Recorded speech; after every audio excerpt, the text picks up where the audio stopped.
Welcome to the Porsche Club Insider, your one stop for all things Porsche and PCA. Here's your host, Vu Gwyn, and the Insider crew.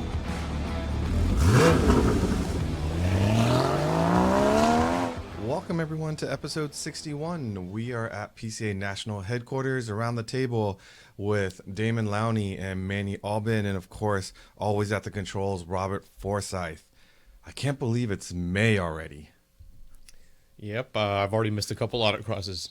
I did sign up for an autocross. Which My one? first one. It's actually with BMW CCA on a Sunday. I think it's May nice. 21st or something like that. Nice. Yeah, I autocrossed this weekend with the Chesapeake region. Oh, I wish I could do that. Yep. But I will actually be flying out to Utah and getting ready to do, I believe this will be my longest drive.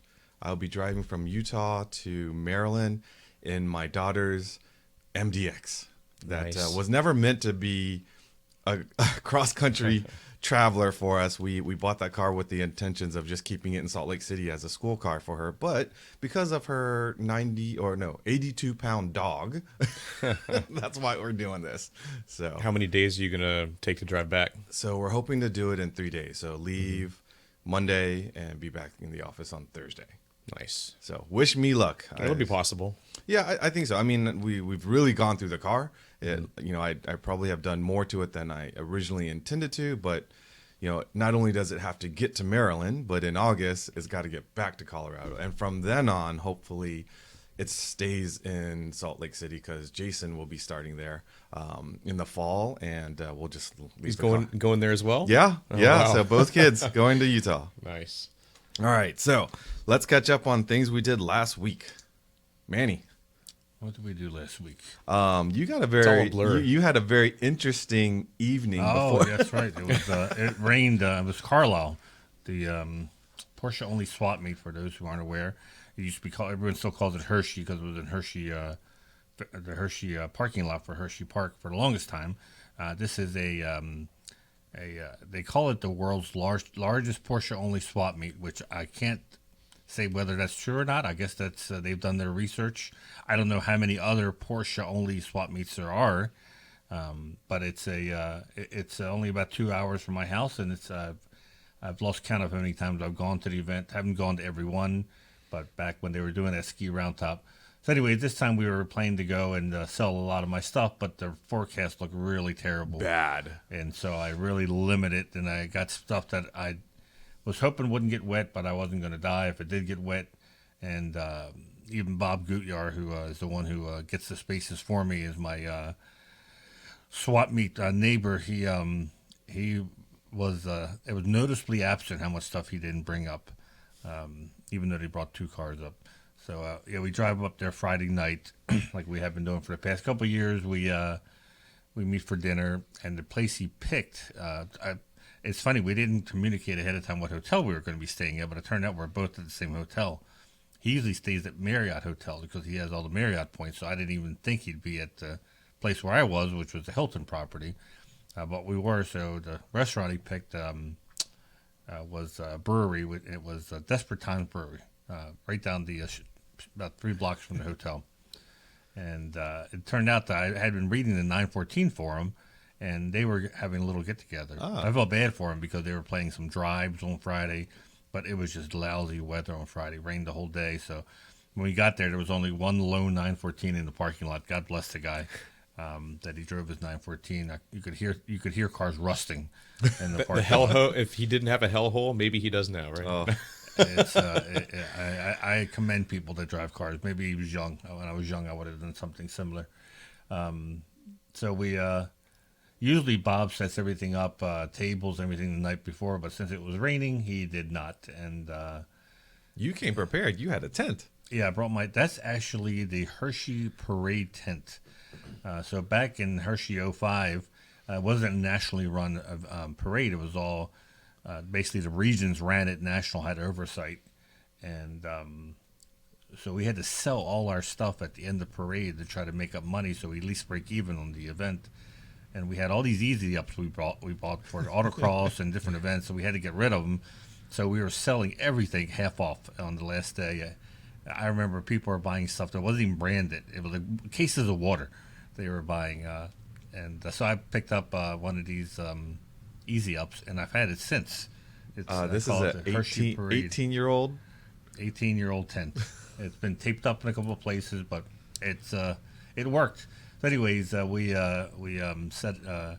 brought it all up on in the Suburban, and so we check into the hotel, have dinner, get back to the hotel around 9 o'clock, and we said we're going to make an early night, my wife and I, and I'm going to wake up early and hope that it's not raining. And right around, so I'll make this as Disney-fied as possible, so you don't censor or edit my story. Something going on in the other room or something? Oh, yeah. Oh, I guessed it. So I tend to sleep very deeply. Both of you guys do. I use a CPAP machine, and that just knocks me out. So I was in a deep sleep, and all of a sudden I heard her, shake me awake and say, "Someone's knocking on the door, but I'm not going to open it." Forcibly knocking on the door. Yes. And so when we walked in, I noticed that we had like one of those rooms that are adjoining rooms, So and I took a look at the door; it was locked on my side and everything, and. So in my head, because I went from a deep sleep to being woken up, I thought she meant the person next door was knocking on the adjoining room door. Oh, yeah. And so I get up and I'm like, yeah. I said, don't open it up. And then I hear the door again, bang, bang, bang, and it's the front door of the hotel room. And I'm like, oh my God, they must have left the room next door to us and gone around to the front door. I'm like, they must think somebody they know is in our room. So finally I go, what do you want? And they go, it's Carlisle police. Open the door. Whoa. So in my head, once again, I think that this is the people next door. Because if you're not expecting the police to be knocking on your door, you don't think it's the police. Right. Especially, this is a Hilton property. It's not a motel. It's all indoors. We're on the second or third floor. And so I go, hold on a second. So I start looking for the people, but I can't see anything for the people. It gets better. And I'm like, if you're the police, I said, why do you have your finger on the peephole? He goes, I don't. I said, well, I can't see anything through it. He goes, what about now? And I'm like, I still can't see anything through it. And he's like, can you see? And I'm like, yeah. I laughed. I go, yes, I can see. So I finally said, I told my wife, I whispered to her, I said, listen, if it's somebody trying to break into the room, as soon as they open this door, they're probably going to push hard on it. So I may need your help. We're going to push right back. What? Oh, yeah. God. Are you once kidding again, me? I'm not expecting I don't understand why the police would be in my room. And so I open it up a little, and I see the uniform. So I shut the door and take the little lock thing off, and I open the door up. And Oh, so you had the chain where you could open well, up it wasn't a the little chain bit? now. They use like a that bar, bridle that little bar. Yeah, I don't yeah. know how much more effective that is. Right, they could probably just kick that Probably. anyway. And so as soon as he saw me, he must have realized he made a mistake. Because whoever, he says to him, he says, oh, sorry. He goes, I'm sorry to disturb you, but we got a call of someone who is threatening self-harm. And we just got the room numbers, and we're not sure what the room numbers are. We're trying any combination of the numbers that they gave. And I'm just sitting there listening because in my head I'm thinking the only reason why there could be police at my door is that my Suburban got broken into. Yeah. So I'm waiting for him to get to the part where it says, oh, by the way, your car got broken into. And so he's like, is everyone okay? And at that point, my wife's standing behind me. And I turned around, looked at her. I'm like, I didn't call him, did you? And she's like, no. Did you call the hotline? She goes, we were asleep. Oh, and my he's like, God. oh, he goes, well, I apologize. He goes, for disturbing you. He goes, thank you. And they left, of course. Now our heartbeat's racing. And Yeah. Have a nice sleep. So what time was this? this was 11:30. Okay, so you could have still maybe gotten back to sleep. for a Well, little so bit. I did go back. So my wife didn't. She said she was up for like 3 hours. She Oh, couldn't poor back- thing. So she slept in. I told her, I said, when you're ready to come to the swap meet, just let me know. And because the entrance to the swap meet was literally 2 minutes from the hotel. It was a great hotel. I didn't realize it was that close to the swap meet. And so I went to go get her. And as we're driving back to the swap meet, she says, I went down to the front desk to find out what happened. And it turns out they came to the wrong hotel. Oh, no. Oh, wow. Oh, And no. they Someone weren't- calls it in. And They weren't knocking on other rooms. They went to this room number. And then they realized they were at the wrong hotel. Whoops. And she goes, I told the manager, she said, I usually don't complain, but I don't live a life where police are knocking on my door at that late at night trying to get in. Yeah. And so the guy apologized and said something like, "Yeah, we don't really have a policy for this," Yeah, well, which is surprising, you know. And so he knocked off 50% off, which was pretty good for the hotel. And well, it turns out that the reason I couldn't see through the peephole, and because I'm lying in bed when we afterwards, and I'm saying to my wife, I'm going, what the hell was wrong with the peephole? Was it flipped around so people could see in or something? No. So, you know, I guess it's because of what happened to Erin Andrews. Where remember they were spying on her for the peephole. Yeah. And so now all the finer hotels have a little like flap. Yeah. That covers. So the whole room was dark while this is going on. So I didn't realize the flap was covering. So I'm looking trying to, and I can't see anything. And I'm like, well, So can you see, sir? I move over the flap, and I'm like, it's funny now, but I totally can understand. Like in a situation with all that stress, it's dark. You're not expecting, and you're panicking. You're panicking. I didn't think it was. So literally, I really did not think it was the police because, like I said, why? Yeah. If you didn't do anything wrong, why would the police be? I would think somebody was trying to break into a room. I gotta give it to you though. Or somebody thought. They had the room confused and they were looking either for their girlfriend or boyfriend, whatever. Yeah. They were at the wrong room, and that's what. And with the situation in our country right now, I really didn't want to open the room up and but find you did. out. Oh, that's what I don't understand. Like you couldn't get a visual confirmation. You were taking it. They sounded like cops. I'm pretty sure I could sound like a cop if I practiced for 5 minutes. No, you got to have that deep voice. I think in that situation, deep authoritative voice. I think in that. Oh, thanks. I probably would call the front desk first. You would have made tea for them, and you're not wrong. You're not wrong. I would have invited them in. Hey, I thought this was going somewhere else. I thought that the room next to you might have been having a little bit too much fun at 11:30, but that's obviously not what happened. No, so if it wouldn't have been adjoining rooms, I wouldn't. Yeah. My confusion was that I thought that the room next door was knocking on our door. Yeah. Because once again, we didn't know anyone in the hotel. I didn't realize that Bob was staying at that hotel. Yeah. And so, anyways, that's the way we started the morning. And so it was spitting off and on at the swap meet, and then around 9:30, I guess it stopped spitting. And the rain stopped, and surprisingly, there was a lot of buyers. Yeah. I would say maybe 10% of the vendors, it looked like, didn't show up. And I'm sure the region took a hit on the amount of people that would have come normally on a sunny day, because my region canceled their drive up because it was just too iffy, the weather. But the people that were there wanted to spend money, and we ended up selling a little over $1,000, which was surprising because I honestly didn't think I was going to sell $10. Yeah. I wrote off the fact that the hotel room, and I wrote off the $75 for the swap meet space as just one of those things when, the region can't control rain. Yeah. It's just one of those things. I was excited that I was going to be in town for it. And so many of the folks that I know, as Manny said, decided Thursday and Friday that they weren't going to go. And a part of me was almost like, okay, I probably won't go. But then I was like, I'm here.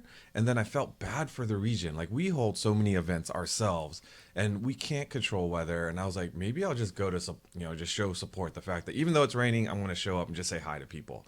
And I got in the car at 5 a.m., got there at 7. As Manny said, by like 7:30, 8 o'clock, it was still just kind of sprinkling, like just lightly. But by 9 o'clock, it was just cloudy. It was probably also driven by a little bit where I figured if there's vendors there and less people there, then maybe there's a better opportunity for me to get better deals. Did that work out for you? It did. Because I didn't lower any of my prices. Well, but there's just less competition, right? There's less competition, and people, if they want to just get rid of stuff. So you'll be proud of me. There was a number of things that I wanted to buy, but I walked away because of the amount of money it was. But I did. One was, you guys know the little the ski mobile that Porsche made called the Ski Bob that actually fits into the trunk of a 911. Someone had one of those there, and I think if they're in like fantastic shape, they're easily like, what, Manny, 10 grand, 10, 15 grand? I don't know about that much, but they're not cheap. For what you would look at it and think that's right, a couple $100. Oh yeah, no. And then you find out the price, and you're like, oh my god. Yeah. So I walked up and I saw one, And this was my game plan. I was like, I knew it's gonna be too expensive, so I just walked up to the guy. Can you tell me the crazy price you want for this, so it makes it easy for me just to walk away? And he goes, oh, I was just like you a couple years ago when I bought it. I wanted to put it on my garage wall, and I never got around to it. He's like, this thing goes for like $5 to 10 grand. I'm like, yeah, I know. So if you're looking for $5 grand, I'm not a player. I'm good. And then he goes, well, I'll take $1 grand for it. I'm like, oh gosh. Oh, man. Oh, I was like, oh. I walked away. I walked away. Really? I walked away. I'm telling you, this is a new Voo. Yeah. And then there's a picture on YouTube. I came across this guy that had a 1/18 scale podium for that was probably at a dealership that had the Porsche driving experience. I saw that. 99, the yellow car. Somebody Yeah. bought that because I went back. Bob and I were walking by and it was gone. Really, it wasn't me, but I The problem with that is, so this is for our listeners. It's something that would be like a cocktail table, I guess. Right, right. And it has the 1/18 scale model of the car they use at the Experience Center. It's covered with plexiglass. It's cool. It's cool until I think you get it home, and then you're like, Where do you where put am it? I going to put this? I was just gonna say, like, that's the sort of stuff that I'm good at not buying. Oh no, I know. I saw it and I thought, yeah, that's cool, but then I thought, where am I going to put that? So here what was my sort of strategy into not buying it, because that's what I'm trying to do, is not buy things. So you thought maybe I could put it in the office.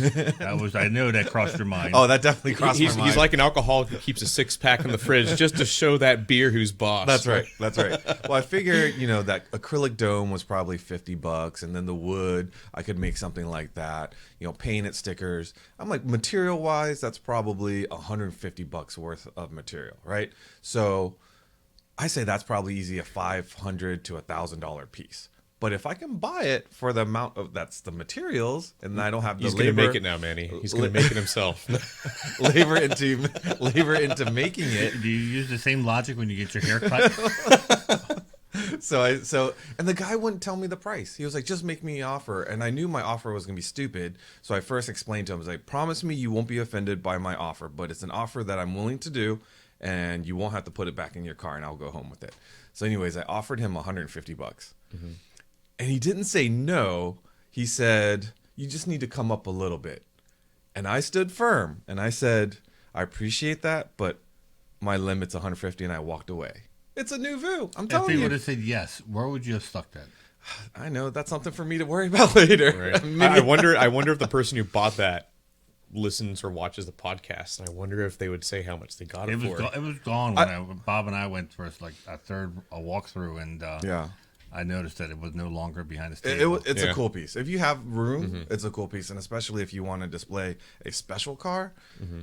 But yeah. Anyways, so those are the two big things I didn't buy. What I did buy, though, I think I shared with Manny, was a few years ago, I have a 997 GT3 shifter in the 996. Very first Tech Tactics Live? No, wait, that was for Tom's car. Yeah, never mind. So I love that shifter, and so I thought I would put the same one in Loan's car, but what I ended up buying was a 997 short shift kit, which, I think the 997 GT3 shifter reduces the shift like 15%. The short shift kit reduces it by 30%. And I'm not usually a fan of a short shifter, but I was like, oh, maybe it would be okay. And so I put it in her car, and it just doesn't match the characteristics of the car. The shifts are just way too short. So anyways, I walked by this one tent, and it had 997 shifter for sale. And Not a short shifter. Not a short shifter. Just a 997. Yeah, I think the 997 and the 997 GT3 shifter is the same, except for the bushings in the bushings in the 997 GT3. That's like what I have in the 996 are steel versus plastic. So I was like, I don't really care about that for the Boxer. I just want the shift throw to be right. So anyways, $150. Nice, yeah, not bad. $150. And the short shift kit, I think new is probably $400, $450. Mm-hmm. So if I do sell it, I'm actually positive for the day. Yeah. And for anyone wondering, it also sounds like from your research, Vu, that the 997 shifter is the same as the 987 shifter, which is why it felt so similar to the one in my Cayman, the one in your Boxer. I think they're all interchangeable. Yeah. What's the name of the Cayman transmission? Cayman transmission. The O2A, I believe, for the... Because I was thinking about this. People talk about the 901, the 915, the G50, but then it stops. We refer to it. So the 5-speeds, at least in the Cayman, the 987 Cayman, I believe it's the O2A, and like the 6-speed. I believe you, but I've never heard it. My point is, after the G50, no one refers to transmission never became a In problem. the VW group, in VW world, people still refer. So that's why O2A, and it's But not. I mean, there's no. It wasn't like people say 915, and immediately some people just frown or make a face. But then after the G50, it stopped. People stopped paying attention. Yeah, I mean, I'd have to do some research to see the generation differences because basically Porsche got the transmissions good, and it wasn't an issue when you were buying cars to stay away from this versus that. I always tell people, don't immediately go get an aftermarket short shifter. Yeah. I prefer. I've felt, and this is totally a preference thing, but I've felt a 987 Cayman S numeric short shifter, but also with numeric cables, and it was just too stiff and too short. Yeah. I prefer the stock 987 shifter because it's kind of light feeling. It's direct. It's not super direct like a GT3 or anything, but that really doesn't quite fit the character of the car. Exactly. So, I mean, I'll probably, if you ask me, I probably won't go to a different shifter. Maybe I'll replace the bushings or go to a GT3 version, 996 GT3. Or if the cables break, which is, I guess they break pretty often on our cars, on the 987, 986, I'll probably replace the cables with numeric. One of the things that people don't talk about with short shifters that you probably should know if you're considering one is, especially if you're going on track or you're autocrossing and you're in a high stress situation and you're kind of throwing gears quickly. Just keep in mind if the differentiation between first, third, and fifth, or second, fourth, and sixth are so close together, that just increases your probability that you might throw it into the wrong gear. Like I like the fact that I have to lean into the shifter a little bit more because I know it's going to go definitely into second or it's definitely going to go into third. Yeah.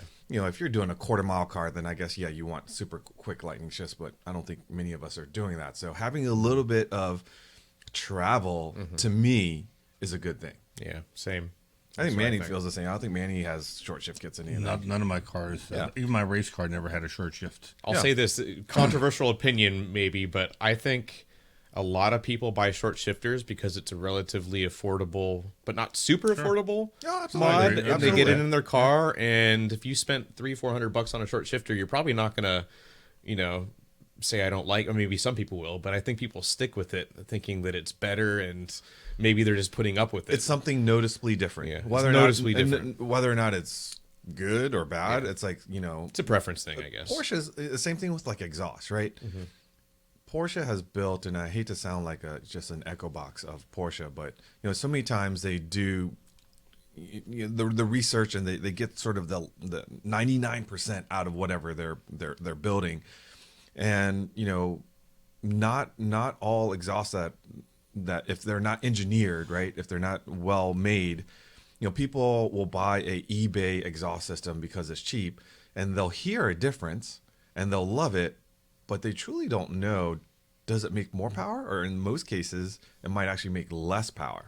In a Porsche, unless you're doing your own tuning and whatever, if you're buying an exhaust, you probably should just know that it's more of a sound upgrade rather than a sound upgrade, unless it's a reputable company that really does the R&D to bring a car in and put it on a dyno and measure it all out. And, the old adage of you get what you pay for, right? Like in aftermarket stuff for Porsche world, I think it really does make a difference.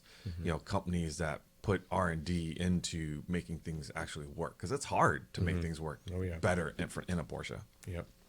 All right. So did you see the 917-10 wheel the guy had for sale? No, there was. I should have given Robert a photo. Oh. It was a. How much was that? It was, well, I was going to say only. It was $900. It was all magnesium. Oh. And I lifted it up, and it felt like I was lifting up a piece of cardboard. That's how really? light it was. Yeah, it was. That's how I knew it was legit when I lifted it up. I'm like, oh, this is real magnesium. And I said to the guy, I'm like, this looks like a 917 wheel. And he pointed to a piece of paper. He goes, the whole history's right there. Oh. So it turned out to be a Can-Am car. Porsche, 917-10 wheel, but very I'm proud of you. cool. You said you made $1,000 and that wheel was $900, so you still could have been $100 ahead and have a 917 magnesium wheel to put where am I somewhere. going to put it? That's the thing. Where I have. I know four, reality kicks in. I Where have the heck four am I going Cup to put 1 it? wheels that I don't know that I keep on meaning to take to the wheel guy to get painted, sitting in the garage. So I don't I know. have any more room. We're all getting to that point in our life where it's like we're running out of room. Well, I was telling Bob when we were having dinner up there about how many. I said I must have thrown away about 1,500 pounds of magazines, like all my panoramas. Yeah. I just chucked. Yeah. And he's like, "What? I can't believe it." I said, "Well, I kept, from the 50s, I kept, Right. and I think the 60s, 50s, and 60s, maybe some. Anything pre-70, I think, is worth I kept it up until the point they started putting the binder on the side. Okay, That's yeah. when I threw away. I said, he goes, but how can you throw them away? I'm like, because I love Panorama, but they're not worth anything. Yeah. It's just magazines as a whole aren't worth anything. Yeah. I had all these racer magazines, and I threw them all away. I looked on eBay just to make sure I'm not throwing away something valuable. Nope, you look on their completed listings, and they can't even sell for $1. And so my recycling guys probably hated me because I was throwing away these magazines. But that's just the reality, unfortunately, of magazines is that people don't have the room for them. I'm not saying magazines are dying, but as far as collecting, I said to Bob, I'm like, where do you keep yours? You said in boxes. I'm like, exactly. I'm like, so I said, we're about to launch having our panorama online. So if you really want to read an old article or something, you can find it online. And you can do a text search on it and find the issue you need to be going through. Yeah. So it's So this conversation comes up a lot, and it did at the swap meet. Is we love to collect stuff, or I'm a hoarder, and Manny doesn't admit, but he's also a hoarder. He's willing to let things go. But Manny and I have an agreement. Should something happen to me, then he needs to go through all my stuff and let my family know what things are worth, and they don't get fleeced by some vulture that's hovering above the house. And then same thing with him. If something happens to him, I just collect and keep all of his stuff. Exactly. I tagged every single thing I took up because after my wife almost gave away my Orioles, one of two prints, of which the other one is owned by the owner of the Orioles. Yeah. I said there's no way. That's what she'll do to my stuff. Did you buy a price gun? Click and no, I just went through with thankfully with eBay and complete the listings. You can see the price of if it has value or not. Yeah. And so I went through and I just basically priced everything below what eBay's completed listings were showing. And but I had so many Hot Wheels that I had triples and quadruples of. And surprisingly, there was a lot of kids. Fathers were buying for their kids. Oh yeah. I had the whole Hot Wheels had a set of 5 Porsches in a blue box, and it said Porsche on top. And there must have been about 15 variations of this between the cars, the print, and I got about 30 of these. Oh my gosh! And so I just started putting them out, and for $20 a pop. And this guy bought like 4 of them. He was like, nice. I said to him, I said, you know how many variations there are. And with the different cars had different wheels, and it's just it goes on. And he's like, "Oh yeah," he goes, "I used to have all this stuff, and I sold it, but now I have kids, and they're showing interest in the Porsches and Hot Wheels." He goes, "So I'm taking advantage. I'm buying this for them." And I'm like, "Oh, that's pretty cool." So my kids never showed that much interest in the Hot Wheel stuff, but yeah, overall, I think the swap meet was. It was a lot of fun. I was surprised how many listeners we had. Absolutely. I was just about to say that. I was sitting down and my wife says, yeah, I kept on seeing people pointing, going, that's the guy from the podcast. And she goes, I kept on rolling my eyes. I had one where I was walking and I was talking to one of my buddies.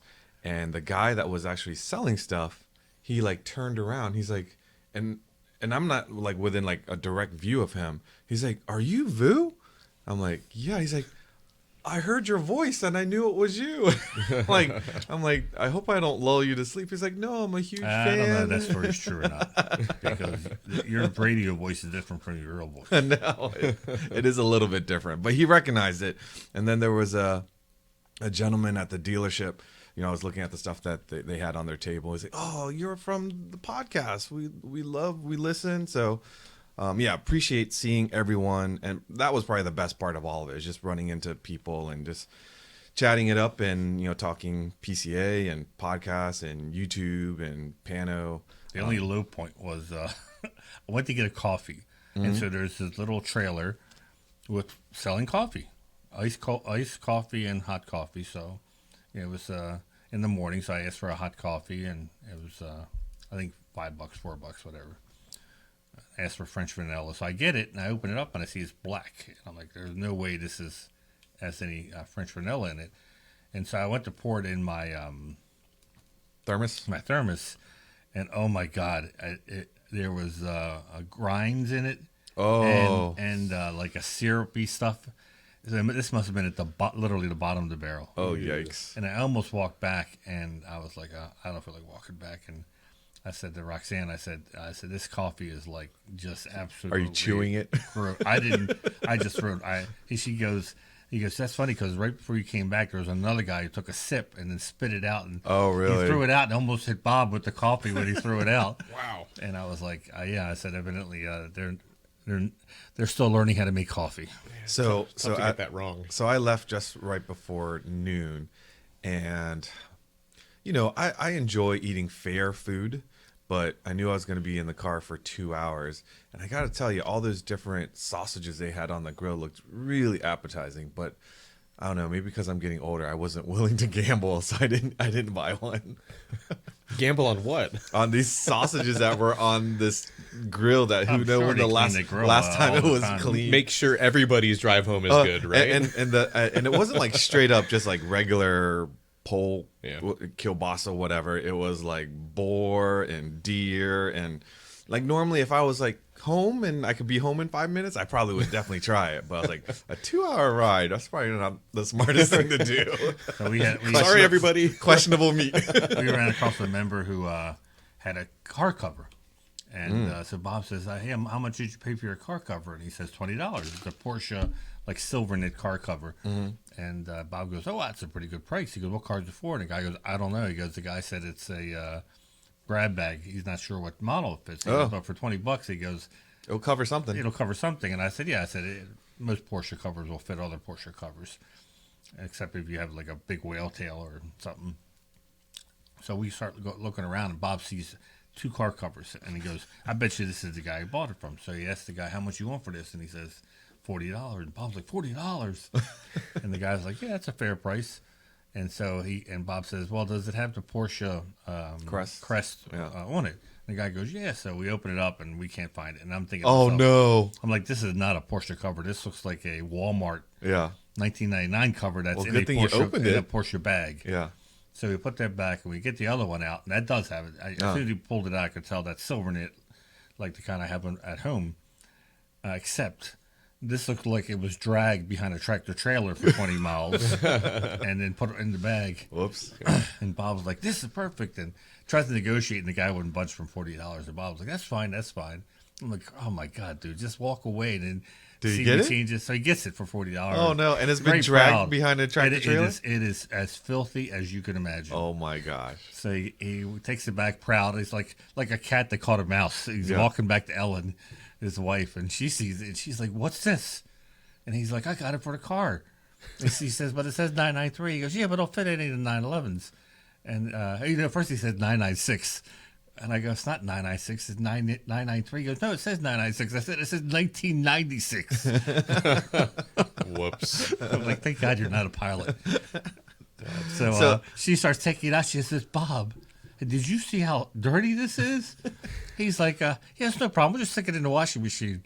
Oh, because I told him you can wash these. I'm like, dude, you don't tell her you're going to stick it. You wait till she goes somewhere, and then you put it in the washing machine and clean it, and then you dispose of any evidence that you stuck the car cover in the washing machine. So, yeah.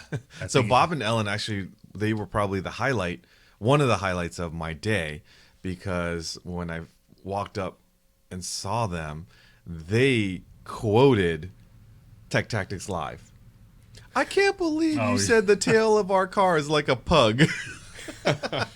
They own Pugly? the ugliest tail the Porsche ever made. I didn't say it was ugly. No, I said it was like a pug. And Nathan also too. When Nathan was saying that, I was laughing, and I couldn't find a photo fast enough on my phone. So for those that didn't watch Tech Tactics Live, explain what this tail is. So it's a tail that looks like it would have been an aftermarket. It's all rubber. It's the Carrera tail, but imagine instead of being fiberglass and then with the rubber edge, the whole thing's rubber, and then where there would be the grill, it's a piece of plastic. Yep. It is horrendous looking. It literally looks like a piece out of J.C. Whitney. It does. But it was an option. It was an and option.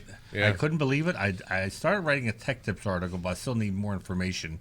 It's very obscure. You don't see many of them. It is rare. It is rare. People took them off and threw them away, and put a Or the Carrera rubber tail. just broke down. Yeah. You know, and became chunks And his of rubber. is in very good shape, but wow, is it ugly? No But it's comments. rare. Because he has a beautiful Byzantine gold car, which I think was like paint to sample. It was a really rare color. It was a Mercedes color. Was it, is that what it was? A Mercedes color with a all rubber whale tail. I wonder if Robert can find a little rainbow. Maybe it's under Byzantine gold. I wonder if Bob uploaded it because he's very proud of this tail. He is. So He is very he proud. brought it up. I didn't even know that Bob watched Tech Tactics, but he's like, I can't believe Nathan was making fun of my tail. That's a beautiful tail. I'm like, dude, it is ugly as all get out. But it's special. We can say it's special. That doesn't mean it's not ugly. It's unique. It's distinct for sure. But yeah, that's part of the fun of the swap meet is Bob and Elle, because Bob does not mark any prices on this stuff, and he was haggling over this VW of America aftermarket AC system. So back in the day, if the car didn't come from the factory of AC, you could buy the AC from the dealer, and the dealer would install it, and it was really ugly looking. So And what car would it go in? it went in a VW or a Porsche. Any Porsche? I guess so. It wasn't like a 914 kit or something, or a, No, because it goes underneath the dash. Oh, okay, And like a universal AC. Yeah, and so it was really and so the guys, he's haggling with Bob, and Bob's telling him a price, and the guys are going back and forth, and he decides not to buy it. And Bob says, yeah, the farmer next door or something, he had it in his garage, and he told me, he says, you interested in this? Because I'm going to throw it away. And he gives it to me. I'm like, you got this for free?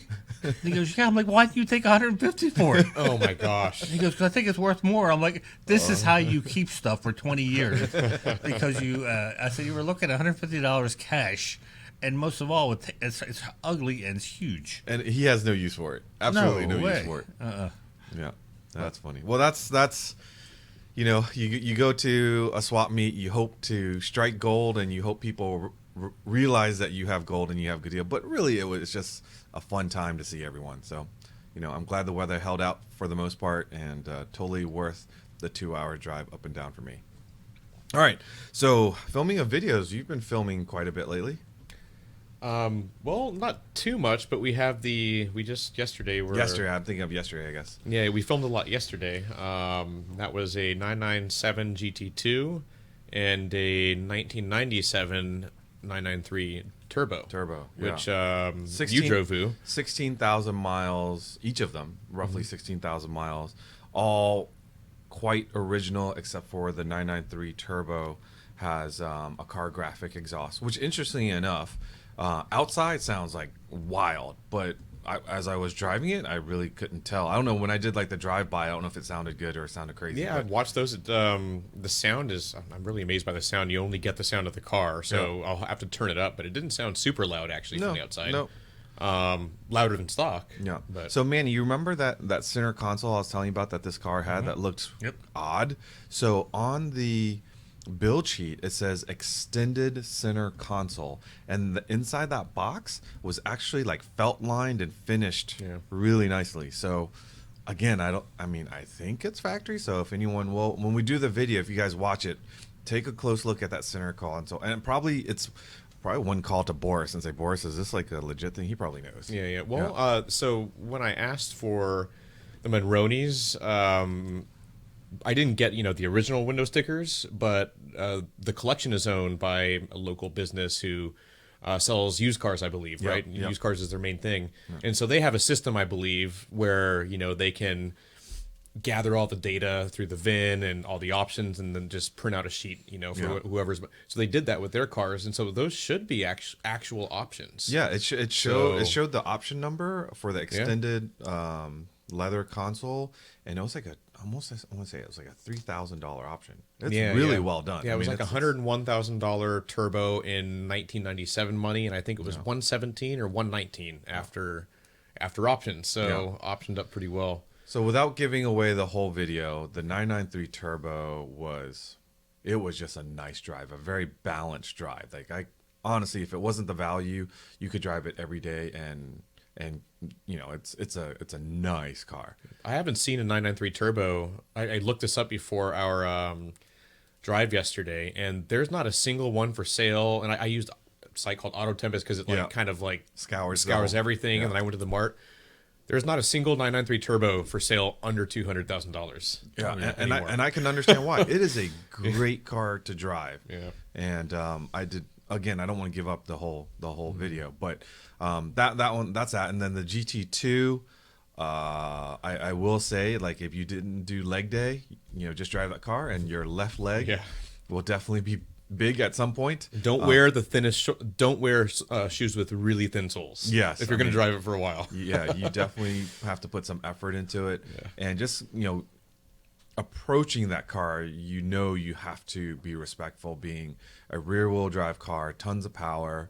Talk about short shift. That car has a factory short shift kit that is probably rivals the short shift kit that was in Loan's car. It was really short. Maybe it's the same one, but it was like clickety click, and it was heavy, but that fit the personality of that car, right? Like I wouldn't change it in that car because it's a pretty crazy beast. And the only thing that from these two videos that I wish we had the opportunity, where they're located is sort of kind of the suburbs and business park areas. So we didn't have back roads to really enjoy the car, but it was a true, if you were to drive this in, Middletown, USA, what it's like to roll around in one of those cars, you get that sort of perspective. So that was cool.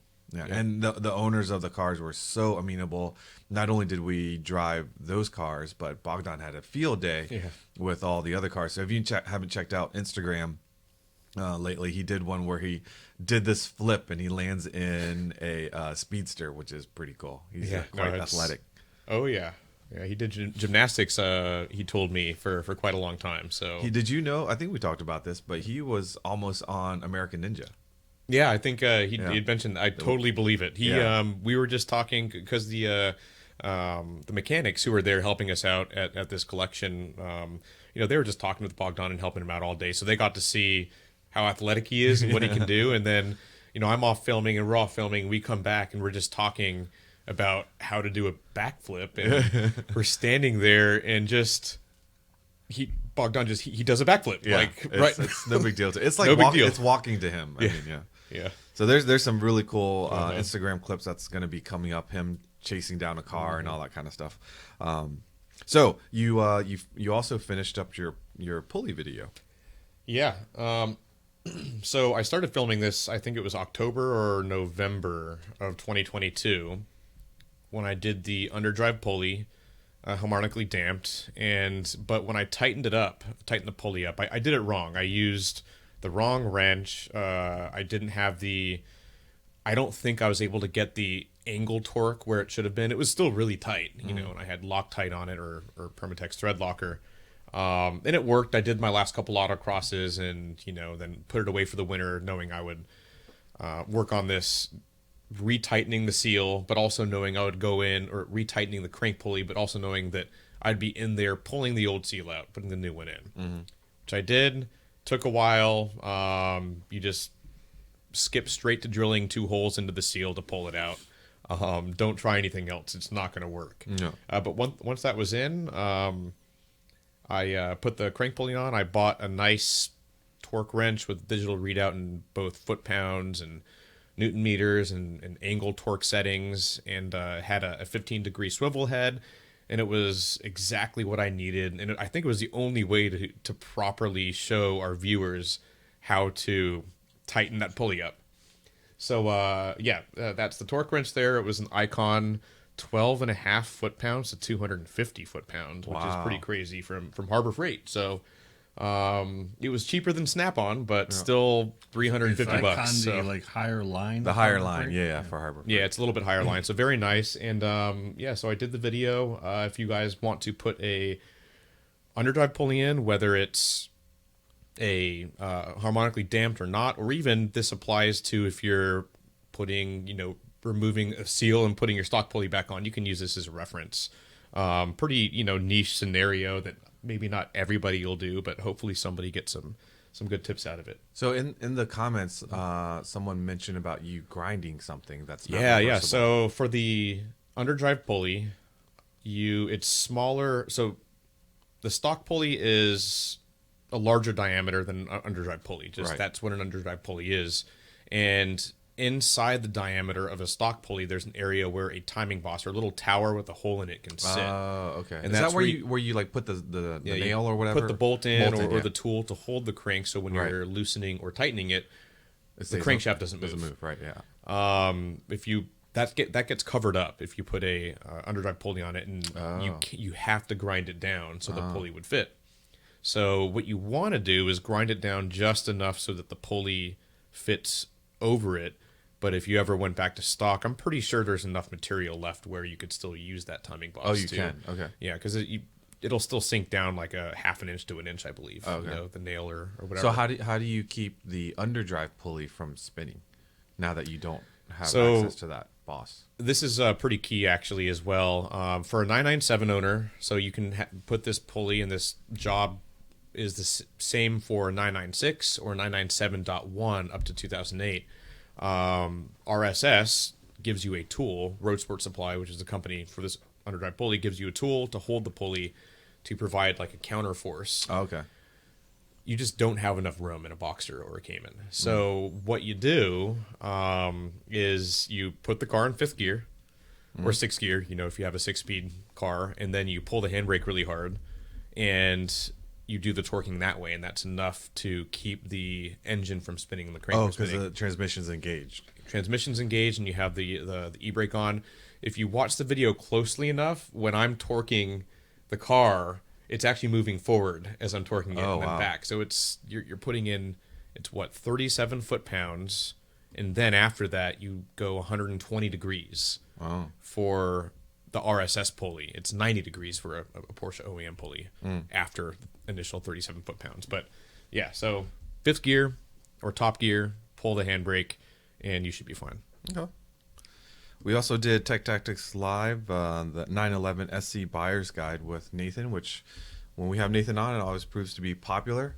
And, people ask, we do the long form ones with Nathan as well. And Paul Gentili brought his SC into the office. And this is really like a primer. This is not a replacement for the long form one. Mm-hmm. This was just a fun primer. Long form takes a long time. Long time to do, right? Exactly. So a lot of planning. That's why there's so few of them, because it's and he's got to gather the Nathan cars. does have another job.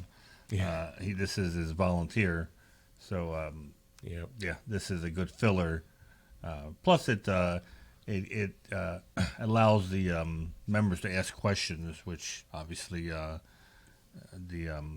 edited video doesn't have that, affords you that opportunity. Yeah. But what's nice is, I usually, Manny and Damon also monitor the traffic.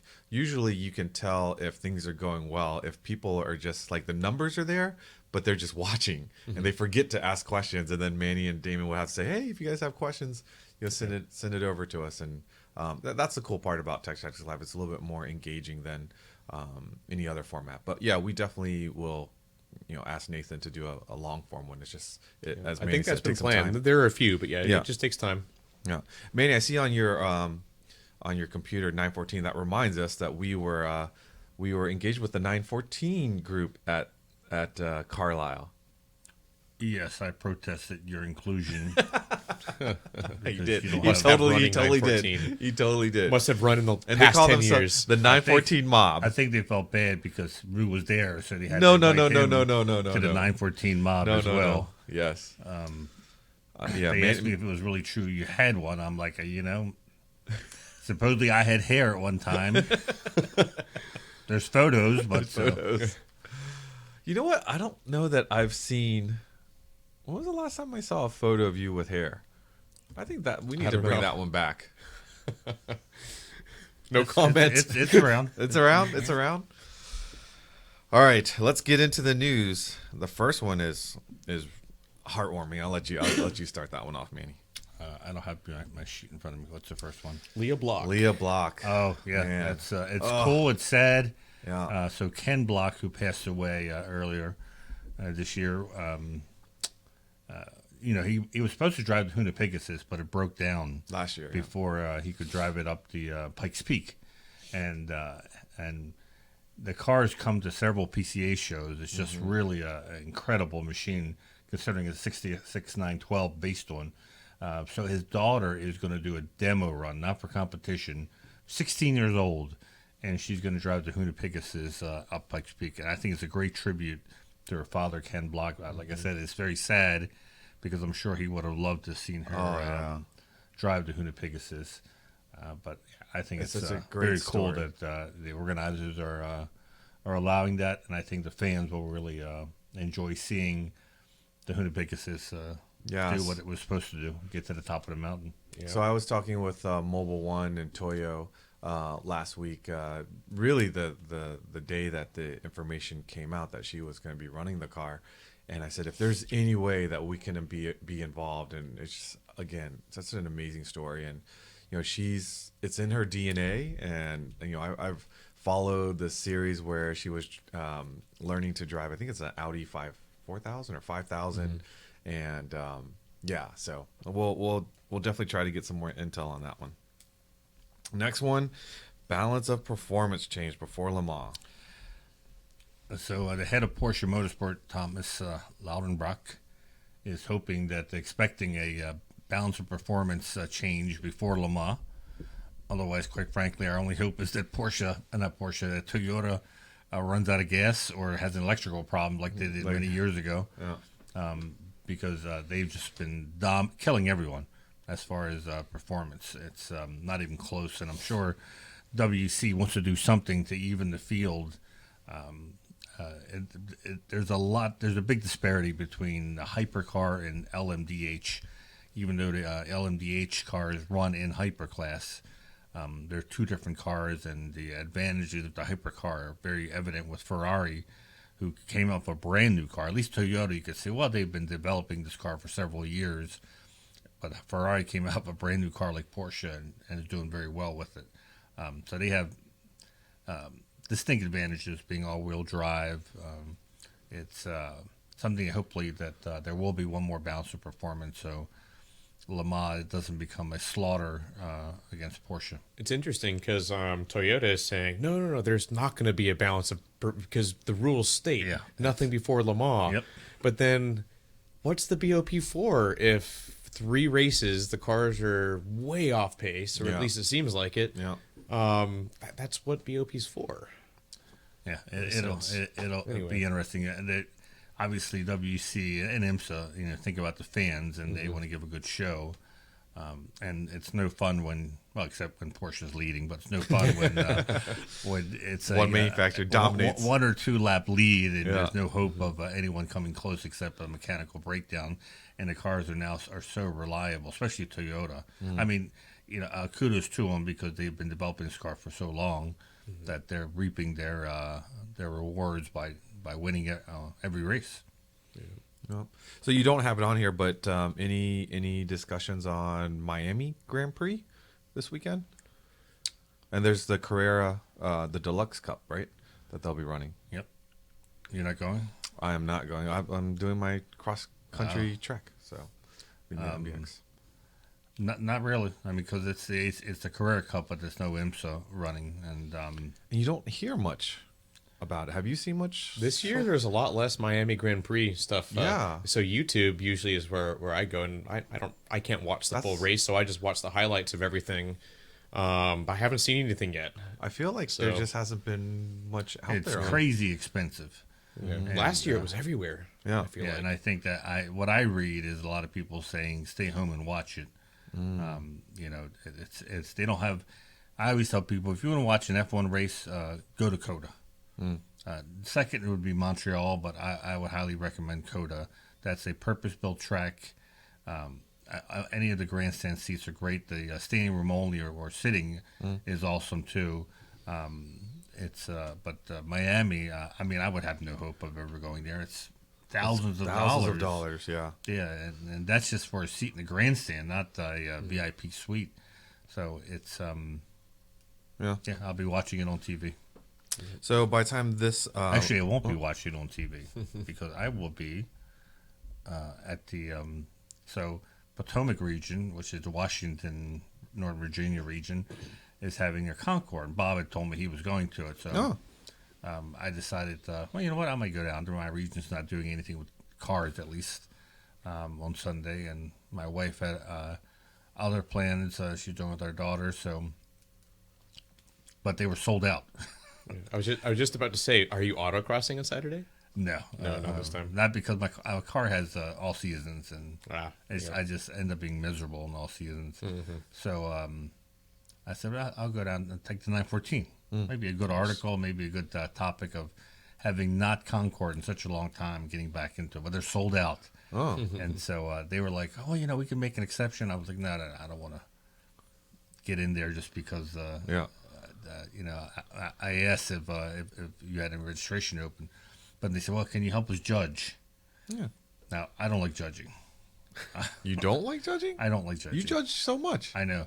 And I told him why. I said, listen, I like helping out. I don't mind. I said, but what I don't want to do is get hit with like 18 cars. Oh, then I spend the whole day judging, and I don't enjoy the event. And it's just miserable. I said, that's why I don't judge at Works Reunion, because the last one I judged, I got hit with a whole bunch of cars, and I spent like 3.5 hours judging, it felt like. And you don't get to enjoy the event. No. And so I said, so he said, well, I can give you a class with 7 cars.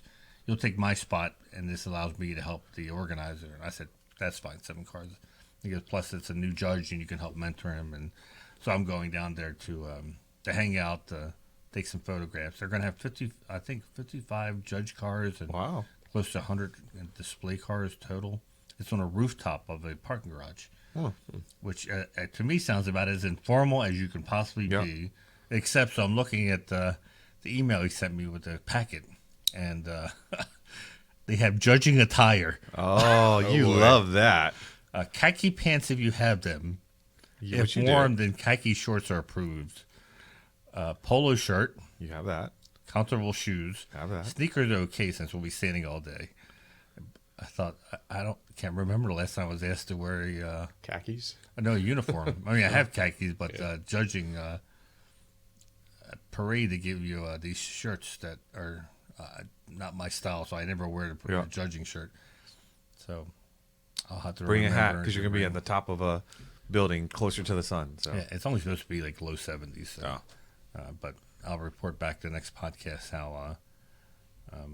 Well, Bob's entering his car, his 911 in the concourse, so it'll be fun to watch him get slaughtered. Nice how you believe in him.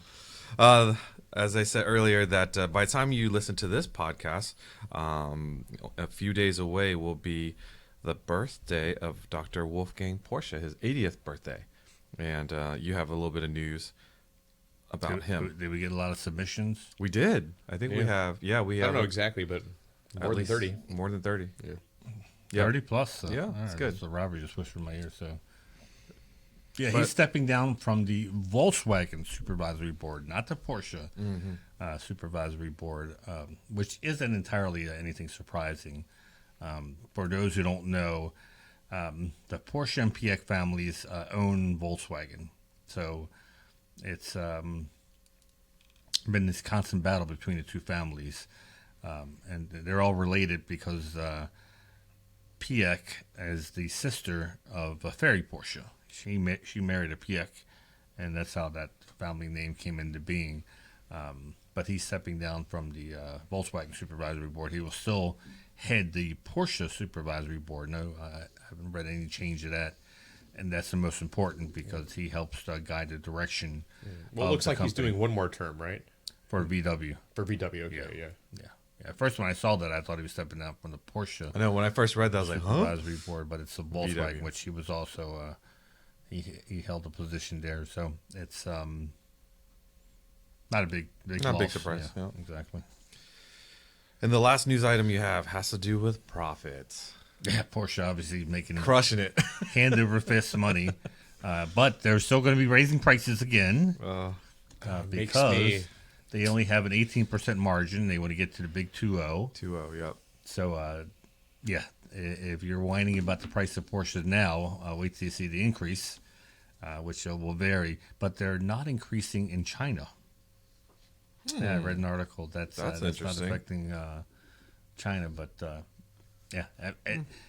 I think what they're trying to capitalize is probably one of the things is the dealer markup. So they're looking at a lot of these additional dealer markups, and they realize that people are putting a certain value on their cars, and they're already paying more than lists.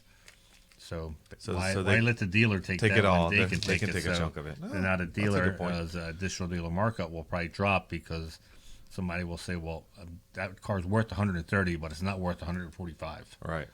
And so the dealer will be forced to roll back the ADMs, which here at the office we regularly get phone calls and emails from members who are really upset about the ADMs that Yeah. Do we hear about members putting upset on. with ADMs for non-GT cars? And does that even happen with Oh yeah, non-GT cars? absolutely. Yeah. Every car. I mean, Every Porsche nowadays? I mean, probably ADMs aren't as prevalent with maybe the 4-doors, but it's supply and demand. And honestly, again, I talked to someone about this, and I hate to put the blame on the buyers, but I mean, if you're selling something and people are willing to pay more, right, then you're going to sell it. And I get it.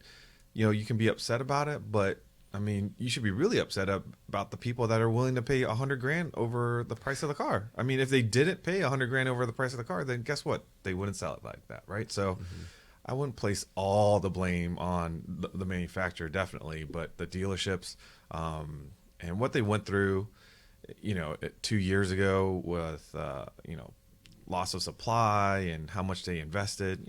It's again supply and demand, and people are willing to pay it. What you gonna do? Yeah. All right. So before we get into events, I want to just remind everyone. Robert will probably throw up the newsletters if you haven't signed up for eBrake News, which goes out every Tuesday evening. You can do that. Performance News if you're looking for information on all the 4-doors, and of course Mark Fresh News on what we're looking at for cars that are available on PCA.org. Just go to PCA.org and you can sign up for all of them. They're free to do so. PCA events, we are really going to start turning on the marketing machine, so to speak, for the December 9th through 16th, the cruise, Treffin at Sea. Princess Cruise Lines is really, they're going to go all in, even more so than they did last year. We're starting to line up some special guests. I can tell you now for sure that we'll have Nathan Mers on there. So if you're a Nathan Mers fan, then come on out. You'll be able to hang poolside with him and talk cars and all that kind of stuff. And he loves it. You have him cornered on the Oh, on the you have boat, him right? cornered. Yeah, exactly. He's got to stay on the boat. So, and we've got other guests planned as well. Treffin, September 20th through 24th is going to be the Gateway to the West. Registration for Treffin opens June 28th. What's the gateway to the West? That is, I guess, the polite way of saying the polite archway way of saying St. Louis. St. Louis. Okay, yeah. St. Louis area. Yep. All right. Anything else before we sign off, fellas? So May 17th, that's Tech Tactics Live. Confessions of a Car Insurance Salesman. Ooh.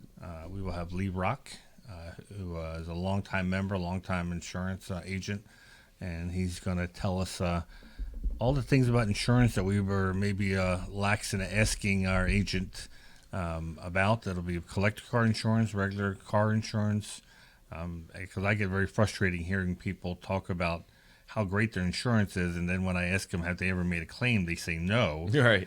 And I said usually that's the best way to tell how good your insurance company is, how to handle a claim. Sure.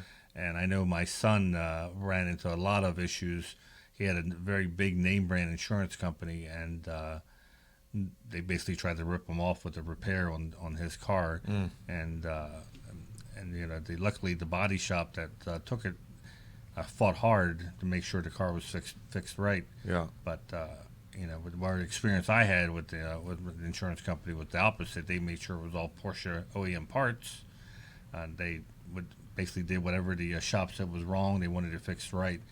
So sometimes the lowest price doesn't make a great insurance company. Right. Right. Exactly. But so it'll hopefully it'll teach people or answer questions about what they should look for.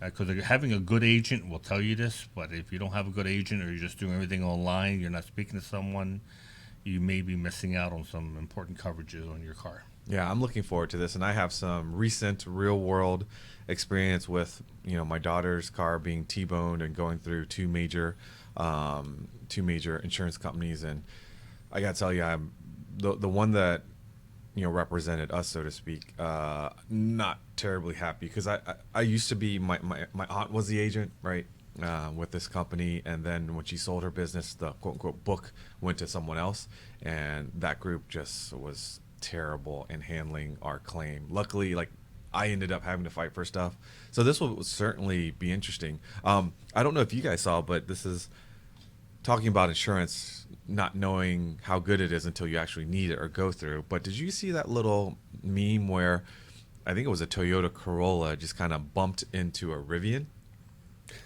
And I use these types Totaled. Bumped into a Rivian, and you can imagine, I'm sure an old Toyota Corolla owner probably has basic insurance, right? But this little bump in the Rivian turned out to be a $42,000 repair. Wow. Yeah, and there's limits. There's limits, which people means don't realize that it's not one of these. Well, whatever it takes, fix it. Right. Once they reach that limit, you're on your own. You're on your own. You either have to sue the person to hit you for their own personal money to pay for it. Yep. Or you end up paying yourself. But your insurance company, if you don't have the right insurance, may not cover it. So yeah, it's going to be out of your pocket. Ignorance is bliss for a lot of people. They think they're covered and they're not. And Manny knows I do like this little intro to driving with some of the family kids and neighborhood kids, and I always tell them, I was like, you are potentially putting your family in financial risk if you hit something that the insurance doesn't cover, because it's going to come out of mom and dad's pockets to cover the balance of this Rivian's rear area. So yeah, it's just insurance is a tough one, and you don't like to talk about it. It's not fun to talk about. We should also on that cover the fact that so I was reading, and this can't be just Teslas, it also sounds like it's Rivian or maybe electric cars in general, but things like little scratches on the fenders, very very small things that a normal car would be fixed for maybe $1,000 or $2,000 is totaling Teslas, and obviously sounds like Rivians. Yeah. They don't have a good repair network. They don't have parts to give to shops. Tesla doesn't even like giving parts, or selling parts to anybody to fix. So right, and then only certain body shops can do high voltage repairs and stuff like that. So really small things are totaling, $47,000 for like a little tap. Yeah. On like polyurethane bumper. Yeah, but it was more than so that. It should be a good show as far as not covering your Porsche as well as your regular daily driver. Make sure that you have the proper coverage and that you're not just happy that you got a really low rate. And stay away from electric vehicles. As in don't hit them. Don't hit them. Or any high value car of that matter. Any high value, exactly. All right, folks. Well, thanks for listening. If you aren't currently a PCA member and own a Porsche, what are you waiting for? Grab that VIN and head over to PCA.org and we'll sign you up. If you're looking for a Porsche, we have the test drive program and we'll set you up and help you find the Porsche of your dreams. Remember to follow us on our podcast Instagram page, behind the scenes photos, videos, Porsche Club Insider, all one word. You can send us a message at podcast@pca.org. But of course, we always love it when you give us a like. I love it when you comment on our YouTube channel, or if you can comment in the platform that you're listening to the podcast. Remember to subscribe again to all of our free PCA newsletters. And until next time, stay safe, and we'll catch you down the road.